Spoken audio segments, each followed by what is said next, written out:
নমস্কার, নিশ্চয়ই আপনারা খুব ভালো আছেন।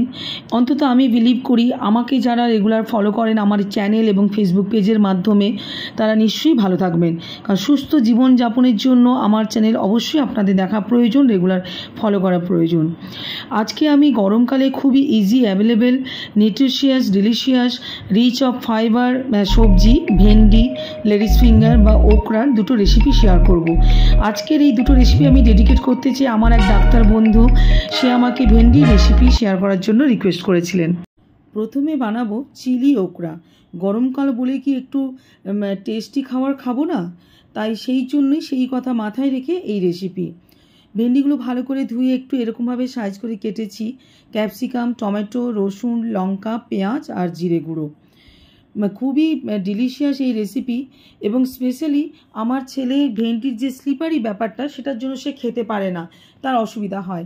এবং আমার ছেলের মতো আরও যাদের এই প্রবলেম হয় তারাও এই রেসিপিটি ট্রাই করে দেখবেন, আর সেই স্লিপারি ব্যাপারটা থাকবে না, যার জন্য খেতে আপনার অসুবিধা হচ্ছে বা যারা পছন্দ করে না স্লিপারি ব্যাপারটা।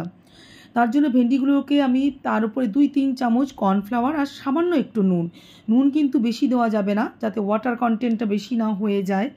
এমনিতে ভেন্ডির মধ্যে একটা ওয়াটার কন্টেন্ট ভালো থাকে। ভালো করে একটা কোটিং হয়ে গেল।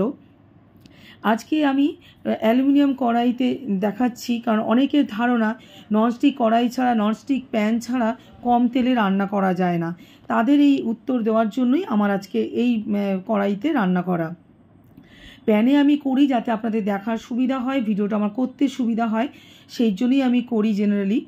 তো আজকের এখানে দেখুন অল্প জাস্ট 1 চামচ মতো তেল দিয়ে, সাদা তেল দিয়েছি। তাতে আমি এই কোটিং যে ভেন্ডিগুলো সেগুলোকে ভালো করে স্প্রেড করে দিয়েছি। মোটামুটি মিডিয়াম ফ্লেমে রাখবেন, ঢাকা দেবেন না। ঢাকা দিলে কিন্তু তার জল ছাড়বে, যাতে একটু ড্রাই ব্যাপার থাকবে, অথচ ভেন্ডিটা হাফ কুকড হয়ে যাবে, তার র ফ্লেভারটা চলে যাবে। সেই জন্যই এইভাবে এটা করতে হবে, ঢাকা দিলে সেটাও হবে না।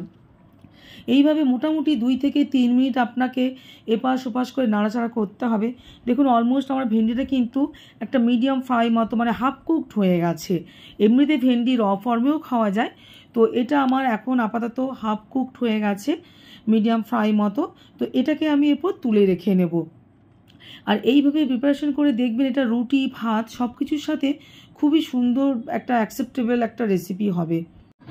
ভেন্ডিগুলো তুলে নিয়ে এরপর আমি কড়াইতে আবার জাস্ট হাফ টিস্পুন মতো সানফ্লাওয়ার অয়েল দিলাম, সেটাকে ভালো করে স্প্রেড করে নিলাম। মিডিয়াম ফ্লেমে তেলটা গরম হয়ে গেলে তাতে আমি রসুনকে কুচি করে নিয়েছি এবং লঙ্কা, গ্রিন চিলি, সবুজ কাঁচা লঙ্কা নিয়েছি।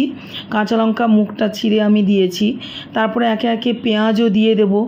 টমেটোটা এখন দেব না, কারণ একটা বেশ ক্রাঞ্চি ব্যাপারটা থাকবে, তাহলেই ভালো লাগবে।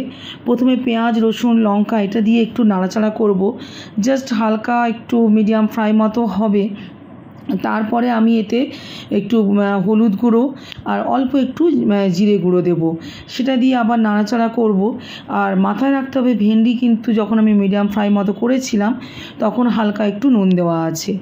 এরপরে এতে আমি পেঁয়াজ রসুনের র ফ্লেভারটা চলে যাওয়ার পরে ক্যাপসিকাম, কিউব করে কাটা ক্যাপসিকামগুলো দিয়ে দেবো। ক্যাপসিকামের পরিমাণটা একটু ভালোই থাকবে, ভেন্ডির থেকে একটু কম পরিমাণ থাকবে, কিন্তু পরিমাণটা ভালো করেই দেবেন। এইভাবে তারপরে আন্দাজ মতো নুন দেব। বারবার বলবো যে যেহেতু ভেন্ডি ফ্রাই করার সময় আমরা একটু নুন দিয়েছি, তাই সেটা কিন্তু মাথায় রেখেই নুনটা দেবেন, যাতে বেশি আবার নুনটা না হয়ে যায়। কারণ ভেন্ডি রান্নাতে নুন একটু বেশি হয়ে গেলে কিন্তু সেটা একদমই ভালো লাগবে না। একটু ঢাকা দিলাম, নাড়াচাড়া করলাম। এইভাবে এটাকে একটু কুকড করতে হবে। প্রয়োজনে অল্প একটু আমি জলও পরের দিকে দেব। বারবার নাড়াচাড়া করে ঢাকা দিয়ে এইভাবে এটাকে করতে হবে। আর এই যে প্রিপারেশনটা, ভেন্ডি, ক্যাপসিকাম দুটোই কিন্তু খুবই সুন্দর, ফুল অফ অ্যান্টিঅক্সিডেন্ট দুটো ভেজিটেবলই। একটু কালারের জন্য একটু কাশ্মীরি লঙ্কাগুলো দিলাম, যাতে একটু লুকটাও খুব সুন্দর হয়। কারণ একটা খাবার যখন আপনি প্রেজেন্টেশন করবেন, সেটা লুক যদি ভালো হয় তখন সেটা দেখেই খেতে ইচ্ছে করবে। আমার ছেলে তো আজকে এটা খুব ভালোভাবেই অ্যাকসেপ্ট করেছে। ও ভেন্ডি একেবারেই খেতে চায় না, কিন্তু এই প্রিপারেশনটা ও খুব মানে আনন্দের সাথে অ্যাকসেপ্ট করেছে। এইভাবে নাড়াচাড়া করে, এবং এই প্রিপারেশনটা গরমকালের জন্য একঘেয়েমি একটু ঝোল যেটা হয় গরমকালে, একটু ঝোল সেদ্ধ এইসবই খেয়ে থাকতে হয়। তো সেই রকম মোনোটোনাস খাবারের মাঝে এটা খুব বেশি রিচ স্পাইসি নয়, অথচ খুবই ডেলিশিয়াস একটা প্রিপারেশন, এবং মাঝখানে যেন একটা ব্রেক হবে আপনার রেগুলার রান্নাবান্নার থেকে। এরপরে আমি টমেটো দিয়ে দিলাম। টমেটো দিয়ে আবার একটু নাড়াচাড়া করে জাস্ট অল্প একটু জল দেব, কারণ এটা হালকা মাখো মাখো গ্রেভি, মানে খুব একটা গ্রেভি থাকবে না, একটু ড্রাই মাখো মাখো প্রিপারেশন হবে। টমেটোটা দিয়ে আবার একটু ঢাকা দেবো যাতে জাস্ট একটু কুক হয়ে যায়। মোটামুটি হয়ে গেছে।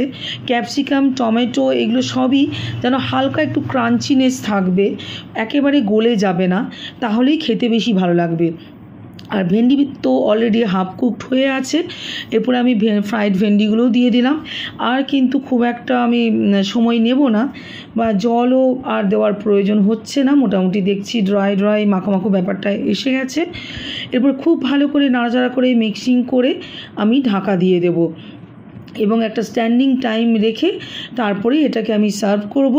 ভাত, রুটি যে কোনো কিছুর সাথে আপনি সার্ভ করুন, বা শুধু আপনি স্ন্যাক্স হিসেবেও সন্ধ্যাবেলায় যদি একটা বাটি খান খুবই ভালো লাগবে, দেখবেন সবাই খুব ভালোভাবে অ্যাকসেপ্ট করবে। নো ডাউট গরমকালে বা অ্যাজ এ হোল ভেন্ডি খুবই নিউট্রিশিয়াস ভেজিটেবল। তবুও বলবো যারা হার্টের পেশেন্ট, যাদের ব্লাড থিনিং মেডিসিন চলে, যেহেতু রিচ অফ পটাশিয়াম ভেন্ডি, তাই তারা কিন্তু একটু লিমিট রেখে খাবেন। নেক্সট বানাবো একেবারে মশলাদার দই ভেন্ডি। এটাকে এমনি দই ভেন্ডি হয়তো অনেকে করেছেন, কিন্তু এইভাবে একবার ট্রাই করে দেখবেন যে আপনার বাড়ির লোক সবার কাছে খুবই স্পেশাল হবে, বা গেস্ট আসলে তাদের জন্য খুবই স্পেশাল হবে। এর জন্য একটু ছোট ছোট একই সাইজের ভেন্ডি হলে খুব ভালো হয়। আমার সেরকম একই সাইজের ছিল না, তাই আমি একটু বড় ছোট মিলিয়েই নিয়েছি। যেগুলো বড় সেগুলো মাঝে কেটে নিয়েছি। আর একই সাইজে থাকলে আরও বেশি টেক্সচারটা আরও বেশি ভালো হয়, আদারওয়াইজ টেস্ট একই থাকবে। প্যানে খুবই অল্প একটু তেল নিয়েছি, জাস্ট হাফ টিস্পুন মতো তেল দিয়ে প্রথমে ভেন্ডিটা দিয়ে নাড়াচাড়া করে নেব, যাতে ভেন্ডি র ফ্লেভারটা চলে যায়, মানে একটা ভেন্ডি যে কাঁচা কাঁচা গন্ধ সেটা চলে যাবে।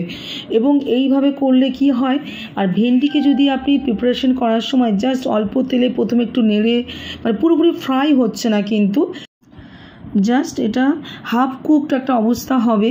এবং এখানে আমি যেহেতু ঢাকা দিচ্ছি তাই নুনটা প্রথমে দিলাম না, কারণ নুনটা দিলে তাহলে সেটা জল ছাড়বে। এবং ঢাকা দিয়ে একটু মিডিয়াম ফ্লেমে নাড়াচাড়া করে শেষে অল্প একটু নুন দেব, তাহলে ভেন্ডিটা বেশ হাফ কুকড অবস্থা হয়ে যাবে। এইভাবে নাড়াচাড়া করে 2 থেকে 3 মিনিট নাড়াচাড়া করে তারপর সেটাকে তুলে নিতে হবে। ভেন্ডির যে কোনো প্রিপারেশন করার জন্য যদি প্রথমে জাস্ট কয়েক ফোঁটা তেল দিয়ে এইভাবে নাড়াচাড়া করে আপনি তুলে নিয়ে তারপরে সেটাকে প্রিপেয়ার করেন, যে কোনো প্রিপারেশন করেন, তাহলে ভেন্ডির যে স্লিপারি ব্যাপারটার জন্য যারা ভেন্ডিটাকে পছন্দ করেন না বা খেতে চান না, অ্যাভয়েড করতে চান, তাদের জন্য এইটা একটা ভালো টিপস। তাহলে দেখবেন যে কোনো প্রিপারেশন করুন সেই স্লিপারি ব্যাপারটা অনেকখানি কম হবে।